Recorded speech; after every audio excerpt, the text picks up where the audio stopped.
Hello, ഇതാണ് കാശ്മീരിൽ ഇന്ന് ഭീകരാക്രമണം നടന്ന പെഹൽഗാം എന്ന സ്ഥലം കേട്ടോ. ഏകദേശം 1 വർഷം മുമ്പ് ഞങ്ങളിവിടെ ഒരു ട്രിപ്പ് പോയിരുന്നു. ഫാമിലി ഒന്നിച്ചാണ് പോയത്. അപ്പോൾ ഒരുപാട് സ്ഥലങ്ങൾ കാശ്മീരിൽ ചുറ്റിക്കറങ്ങി നടന്ന് കണ്ടിട്ടുണ്ട്. അപ്പോൾ ആ കൂട്ടത്തിൽ ഏറ്റവും ഇഷ്ടപ്പെട്ടൊരു സ്ഥലം എന്ന് തന്നെ പറയാം ഈ പെഹൽഗാം. അടിപൊളി സ്ഥലമാണ്. ഒരു വട്ടം കണ്ടിട്ടുണ്ടെങ്കിൽ നമുക്ക് അവിടെ നിന്ന് തിരിച്ചു പോരാൻ തോന്നില്ല. നല്ല മലയും പാലവും വെള്ളവും കുന്നും ചെരുവും പിന്നെ പൈൻ മരങ്ങളും അടിപൊളി സ്ഥലം. സഞ്ചാരികൾ ഒരുപാട് വന്ന് തങ്ങുന്നൊരു സ്ഥലം കൂടിയാണിത്.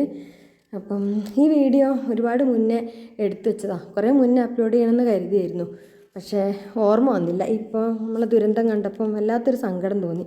അപ്പോൾ ആ സ്ഥലം ഒന്ന് കാണിച്ചു തരാമെന്ന് ഓർത്തിട്ട് അങ്ങനെ നിങ്ങളും കൂടെ ഒന്ന് കാണണമല്ലേ ഈ സ്ഥലത്തിൻ്റെ ഭംഗി. അങ്ങനെ ഒന്ന് വീഡിയോ ഇടാമെന്ന് കരുതിയിട്ടാണ് ഞാനിപ്പോൾ ഈ വീഡിയോ അപ്ലോഡ് ചെയ്യുന്നത്. പക്ഷേ പറ്റിയെങ്കിൽ എല്ലാവരും ഒന്ന് പോകേണ്ട സ്ഥലമാണ്, എല്ലാവരും കാണേണ്ട സ്ഥലമാണ്. ഇപ്പം നിർഭാഗ്യവശാൽ എല്ലാവർക്കും പേടിയായില്ലേ. കണ്ടപ്പോൾ ഞങ്ങൾക്കൊരു പേടി. ഞങ്ങൾ പോയിരുന്ന സ്ഥലങ്ങളായിരുന്നു അതൊക്കെ. അവിടെയാണ് ഇപ്പോൾ ആക്രമണം നടന്നത്. അപ്പോൾ എന്താ പറയുക, ഇനി കുട്ടികളെയും കൊണ്ടൊക്കെ പോകാൻ നല്ല പേടിയല്ലേ.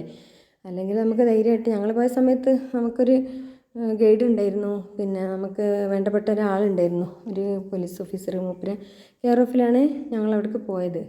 പ്രശ്നങ്ങളൊന്നുമില്ല, നല്ല സെക്യൂരിറ്റിയോട് കൂടെയായിരുന്നു പോയത്. അപ്പോൾ ഇനിയിപ്പോൾ പേടിയാണ്. ഇപ്പോൾ ആലോചിക്കുമ്പോൾ തന്നെ പേടിയാണ്. അത്ര എന്താ പറയുക, അത്ര ഭംഗിയുള്ളൊരു സ്ഥലമാണിത്. ലിഡർ റിവർ എന്നാണ് ഈ പുഴേൻ്റെ പേര് കേട്ടോ. നല്ല ഭംഗിയുള്ള കുത്തി ഒഴുകുന്ന വെള്ളമുള്ള തെളിഞ്ഞ കണ്ണുനീര് പോലത്തെ വെള്ളമാണ് ഇതിലുള്ളത്. അപ്പോൾ ഈ വീഡിയോ ഇഷ്ടപ്പെട്ടിട്ടുണ്ടെങ്കിൽ, ഈ സ്ഥലങ്ങളൊക്കെ ഇഷ്ടപ്പെട്ടിട്ടുണ്ടെങ്കിൽ ഒന്ന് മറ്റുള്ളവരിലേക്കും കൂടെ ഷെയർ ചെയ്ത് കൊടുക്കണേ. കാണാത്ത സ്ഥലങ്ങളല്ലേ, അവരൊന്ന് കണ്ടോട്ടെ. അപ്പോൾ ഇത്രയേ ഉള്ളൂ. ബായ്.